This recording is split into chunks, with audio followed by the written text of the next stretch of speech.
There we go. All right. So for the folks who are watching in the recording, I am wearing two hats today. My name is Heather Flanagan, acting executive director for IDPro and the principal editor of the Body of Knowledge and one of the founding members of the organization. So the hat that I'm officially wearing is actually as founding member, someone in the industry who does a fair amount of public speaking, and not just public speaking, but participating on content committees to review proposals as they come in. So today I wanted to just talk a little bit about my experiences with preparing for sessions, and I'll give you a little behind the scenes look as to what content committees are looking for when they are choosing their talks. So IDPro is doing this as a series of workshops. We had Sarah Cecchetti last week talk to us from her perspective as to what she goes through when she is preparing to submit a proposal, to practicing, to presenting, to what happens afterwards. This week it's me. Next week it's David Lee. I mean, the point was to bring together well-known speakers who have very different styles and put their stuff together in very different ways so that you can take away what works for you. There is no one true way. There's no one single way to do this, and that's just fine. So we'll go ahead and look at what we're going to talk about for the next 30 or 40 minutes. I'm going to talk a little bit about how you respond to a call for presentations, sometimes also a call for proposals or a call for papers, the CFP at the end of the day. We're going to talk about preparing for your presentation. You're going to talk about what it means to practice, what happens on presentation day, handling the Q&A session afterwards, and what to do with your adoring fans. So to start with, responding to the call for papers. So the most important part to getting into a conference is actually knowing when the call for papers comes out. The number of times I've heard people go, oh, wait, I really wanted to present at fill in their favorite conference here, but I missed the CFP. CFPs usually open up quite a bit in advance of the actual conference. It's usually somewhere between 7 and 9 months in advance. Now, I've put together it purely for my own use, and then other people said, no, I want to see that list. A list of the identity and related conferences that I'm aware of. I did it last year as well, and from year to year, they happen roughly at the same time. RSA is, it generally happens in the first half of the year. Identiverse always happens end of May, early June. These conferences run through their cycles, and once you get into the habit of knowing when it's going to be, then you can start looking ahead to say, okay, well, I know it's, Identiverse is going to happen at the end of May, beginning of June. That means that at, the end of whatever the current year is, if you want to speak at next year's conference, you start looking for that call for proposals because it's out there somewhere. The second thing, and this is something that was beaten into my head in kindergarten and throughout school, was read the instructions, right? If they ask for a short title and an abstract of a certain number of words, then please put in a short title and an abstract of a certain number of words. And be sensible with what you're presenting. You're not trying to fit everything into your title such that it is its own epic saga of love and betrayal. Because think of it this way. When you're at a conference, you're probably going to be looking at the agenda on your mobile device. Totally cool. Everybody does it. How much space do they have to actually run through your title? So try and be succinct in the titles you put together, in the abstracts you propose. Most conferences do have a place for, if you want them to have additional information, like, for example, an outline of what you think you're going to talk about. One thing, those are received extremely well because it tells the reviewers, this person has given this a lot of thought, and they can get even more out of what you might have to miss because you've only got so much space in the title and abstract. In several cases, the conference will have some kind of trending theme. And that's to inspire you to think, how should you think about the subject matter at this conference?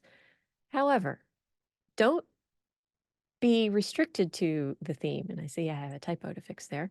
Um, it is there to inspire, but sometimes we've seen people try a little too hard to force fit their idea into the theme of the conference that just makes it really, really? Could you, what did you actually want to talk about? Because now you've almost hidden it by trying to align a little too closely. So think about that as you're putting your proposal together. Okay, next, and also extremely important, one message at a time. Your proposal, you're generally only going to have somewhere between 30 and 60 minutes, sometimes only between 20 and 40 minutes, right? You've got a limited amount of time. And especially if you're in one of the sessions that's only 20 to 30 minutes long, then you need to focus the message that you want to have. And if you've got more things that you want to say, even on that same topic, great, put in more proposals. Don't try and make one proposal solve world hunger. Put in more than one proposal such that you can actually really drill down into the topic that you're after. And before you even hit the submit button, let's say, okay, you know the conference theme, you've read the instructions, you've thought hard about how this will actually display if if your proposal is accepted, what it's going to look like on a mobile device. Ask other people for feedback. Now, one of the great things here is for IDPro members, which will be most of the people watching this, I suspect. We have a Slack instance that has any number of channels, including one called Conference Submissions. And the point of that channel is to give you a place to get feedback. The people that are giving feedback want you to succeed. And that's actually going to be a common note throughout my presentation today. People want you to succeed. And so they will give you feedback as to whether it speaks to them, how you might improve it. I haven't submitted myself this year because I had too many other things going on, like helping run the conferences. But last year, that was my process where I submitted all my abstracts to the conference submission channel to get feedback. And I ended up with something like a 75% accept rate. So I ended up having to do eight sessions at various conferences, which was a bit much, but it also really worked. There's one other point I wanted to mention a little bit about the review process. So again, having a succinct title, a succinct abstract, and additional information if possible, think a little bit about the reviewer's perspective. I mean, the reviewers are going to be reviewing a lot of material, uh, anywhere from 200 to 600 to 1,000 different proposals. That's an awful lot for them to go through. And so they're not going to really deep dive into trying to figure out what you were saying. They need you to be clear. They need you to be precise. They need you to be efficient. They need you to pick one topic at a time so that they can pick it up, understand it, put it down, move on to the next one. So don't think about just about what you want to say. Think about how someone would have to review this in a great big pile of proposals that are coming in. Okay, so you've put in a lot of thought to your proposal and it's been accepted. Woohoo! So celebrate and then start to panic. That's what I do, and start preparing your presentation. So one thing that works really well is to, if possible, review some of the past recordings from that particular conference. Now, every conference has a style to it, a level of how much formality goes into it. Is it more academic? Is it more business oriented? Is it more personable? Different styles, different conferences. That's one of the reasons there are so many conferences that we have an opportunity to go to. But start looking at some of the past recordings. Maybe ask people in one of the Slack channels, hey, do you have a favorite recording from a conference last year that I can look at? So that you can think about what worked in that session, what didn't work in that session, and let that feed your thought process for what you're going to prepare for your session. Another thing to think about, and this is something that usually doesn't come into play until you have been presenting for a while, is you might be invited to do a keynote. A session and a keynote are actually very different things. You know, a session, think of it as you are trying to educate your audience about a topic. And so you'll have this is a very much a session type of slide deck. A keynote, a keynote is different. A keynote is a story. It's a story that is bringing inspiration. It's a story that's not just a step by step walk someone through an educational concept, an informational a moment. It's a story to get them excited, to get them engaged, to get them ready to really dive into the rest of the conference. So think about what exactly are you preparing for? Are you preparing for an informational moment, or are you preparing for an inspirational moment? They're different. All right, now here's something that I'm particularly enamored of getting on people's case about, and that's making sure that your presentation is accessible. Having visuals, it super important. I mean, so much of your audience is going to be compelled by what they see.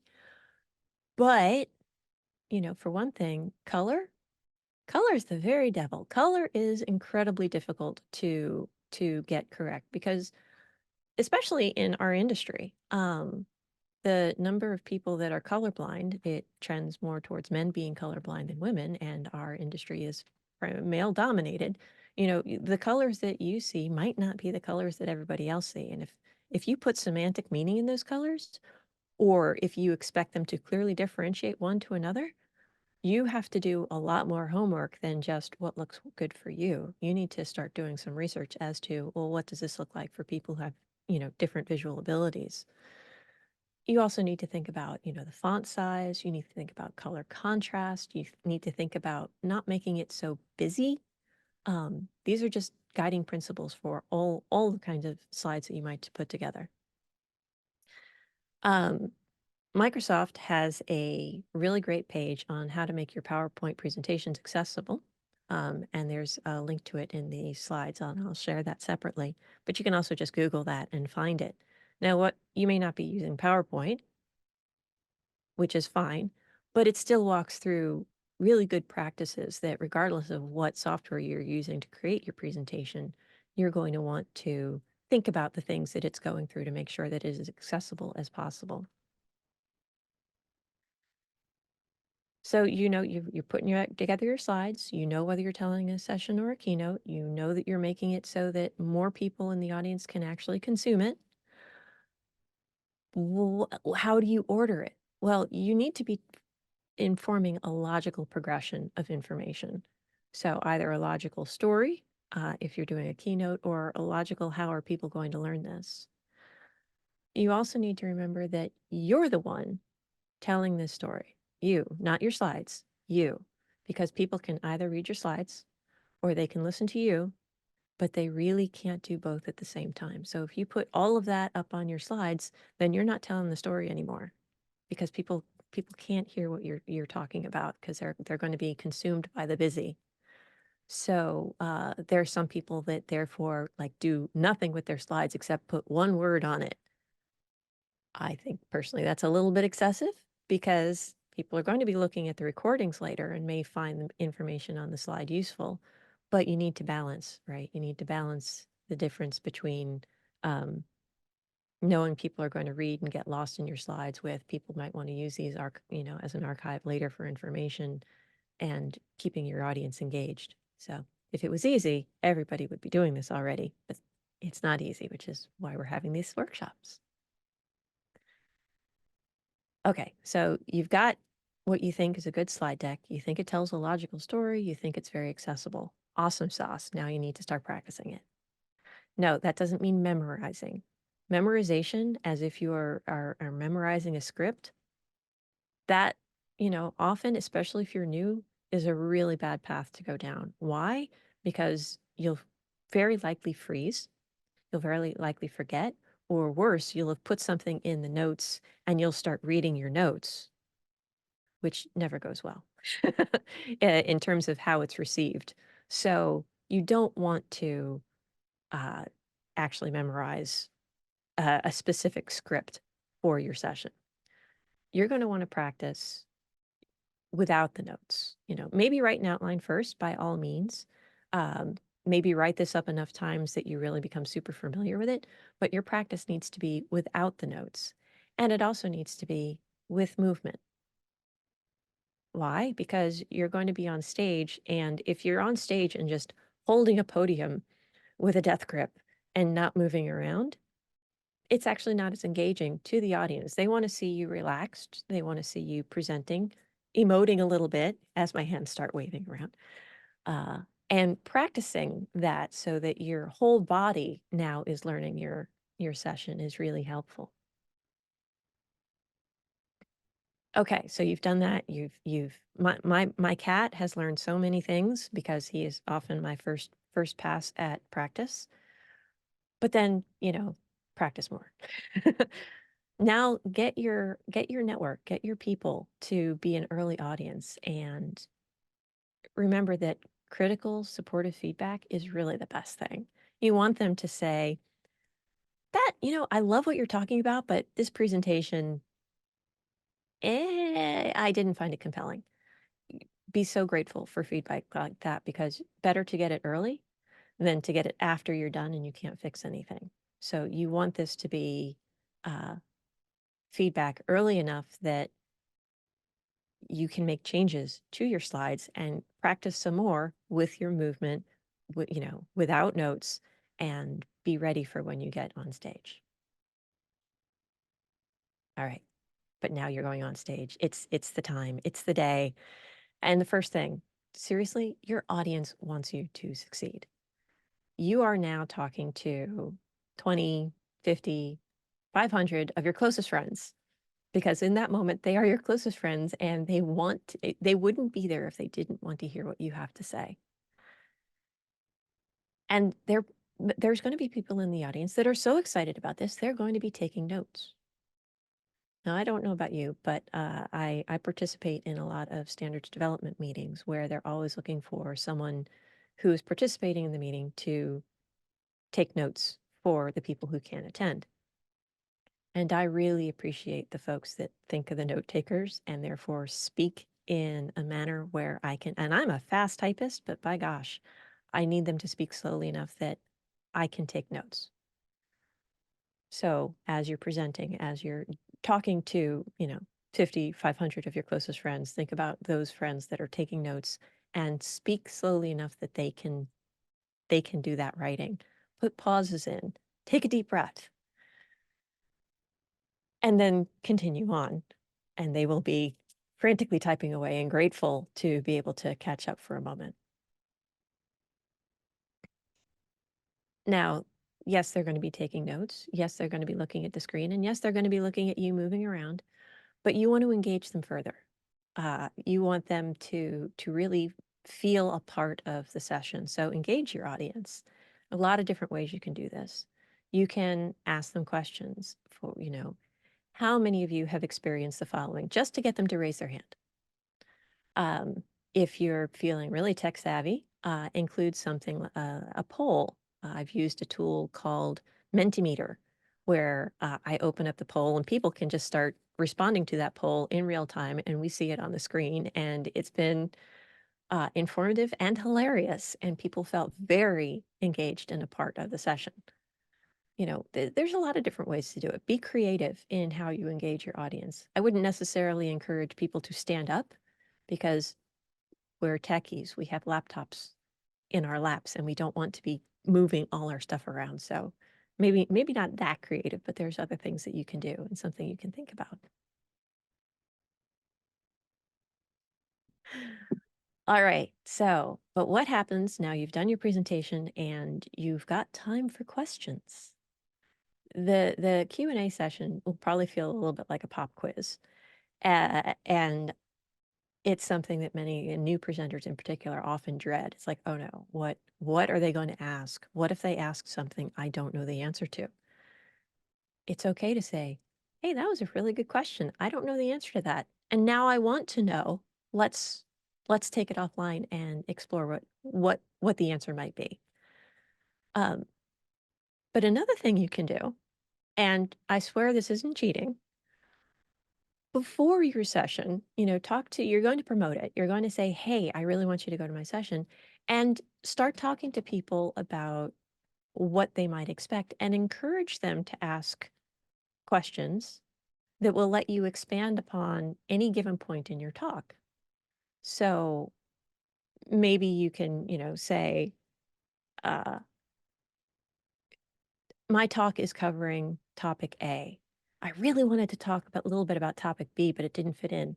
Hey, Pat, you're going to be in my session. Could you just ask me about topic B so I can just say a few words about it?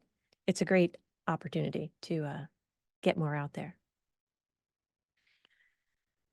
But there's one last thing, one more thing to think about, and that's the after party.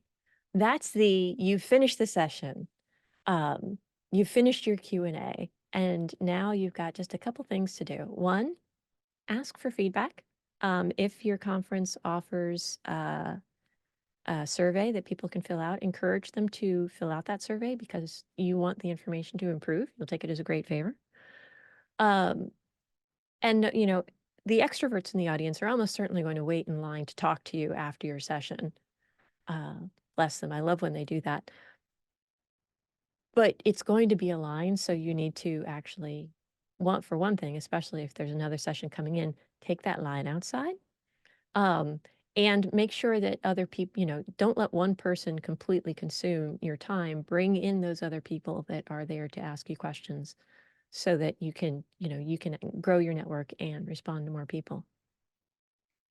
Introverts might very well not want to stand in line and talk to you, but they might want to reach out to you separately. They might want to send you an email or contact you on LinkedIn or have some other way to engage with you. So do make sure that when you put your session together, you've given people other ways to engage with you on how to learn more about a given topic. As an interesting aside, one of the things that I've just started doing for those people that are going to be listening to my sessions, listening to my talks, interested in my blog posts, and want to just ask questions about those topics, I actually trained an AI clone of myself so that people could, rather than directly come to me, which I'm open to, but I don't always have time for, give them an opportunity to go to something that has all the information I have on a topic and interact with it directly. It's worked out really well so far with people going in and asking questions about how to promote an idea on LinkedIn, to understanding a little bit more about what's happening in a particular standards development area. So that's something that you may see more of in the future as people start to work with Gen AI in new and interesting ways. And that's my short workshop on what you might think about as you're putting together a presentation, as you're thinking about submitting proposals, as you are handling the fame that comes with you've done the session and people want to ask you questions, which takes me to looking at my audience and saying, do you have any questions for me?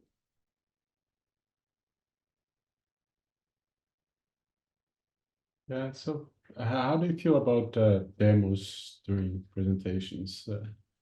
Oh, the demo gods are often very fierce. Demoing in a presentation,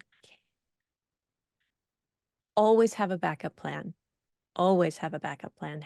If for whatever reason your computer is misbehaving or the network isn't working properly, or, if anything is going sideways with you trying to do a demo, have the slides with screenshots available to show what it was you wanted to show in the demo. Demos are fragile, I think is the best way I would put it. And so having those backups is good. The other thing I would note about demos is sometimes they're more exciting to you than they are to the audience, because I can't tell you how many demos I've seen that the demos work just great. And so it didn't, all it showed from the user's perspective was, okay, yes, you clicked on it and a thing happened. It doesn't really show them all the behind the scenes in terms of, well, how did that happen? And why was that interesting? And what went into making that actually viable? Um, it's useful to emphasize that, no, really, this thing is not just vaporware, it does work. But having more in your session that gets to that behind the scenes as to why was it interesting and why was it, why do people care, is probably a really good idea. Yeah.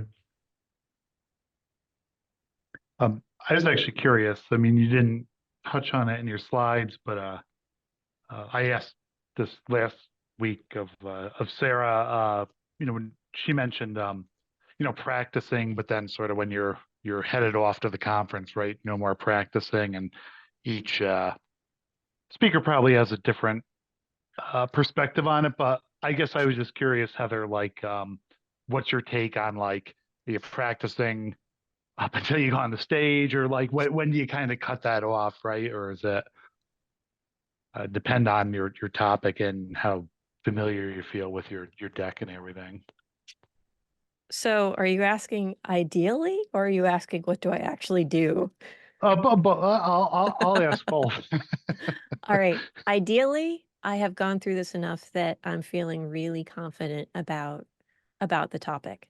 Um, this session, for example, I had a couple notes that I mostly haven't looked at because this is a topic I know really well, and I'm very confident that I can just get through it.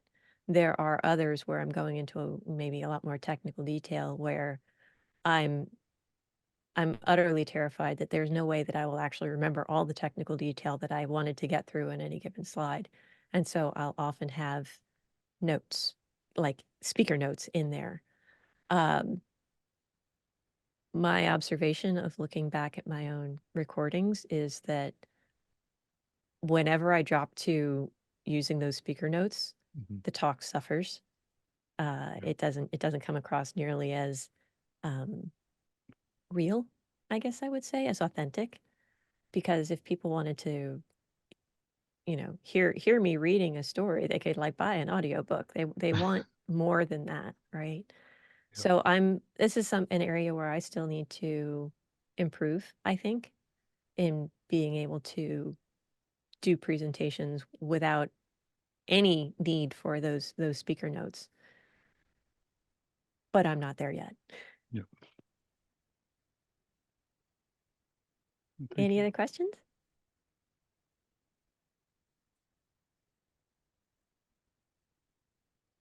I guess and maybe this also varies by the conference. I've seen some people, well, a lot of times talking about not waiting to the last minute for several reasons to submit a response to a CFP. But one of the things I've seen is that um, the reviewers are reviewing throughout the entire window. So like if you have an idea that you're feeling like 10 other people might also have an idea, the whole submitting early, like I Mm-hmm. guess that you as a reviewer, do you does that sort of line up, I guess, in your experiences reviewing that, like they're not saying favoritism, but No, I hear um you. I hear you. yeah, Actually, so I actually only personally know of one conference that reviews as submissions come in and has that rolling acceptance.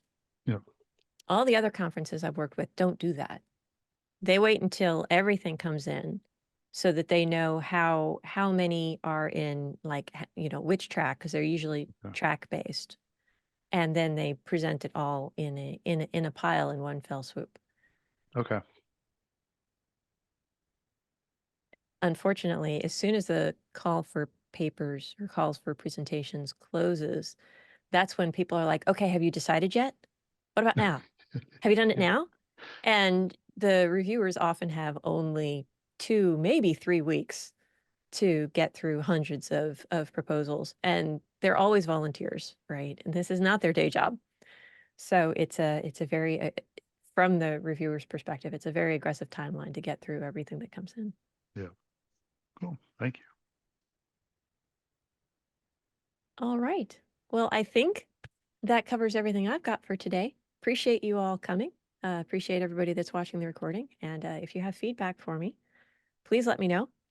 If you want to play with talking to me in chatbot form, go to my website. And I look forward to seeing you suggest your submissions in the conference submissions Slack channel on IDPro.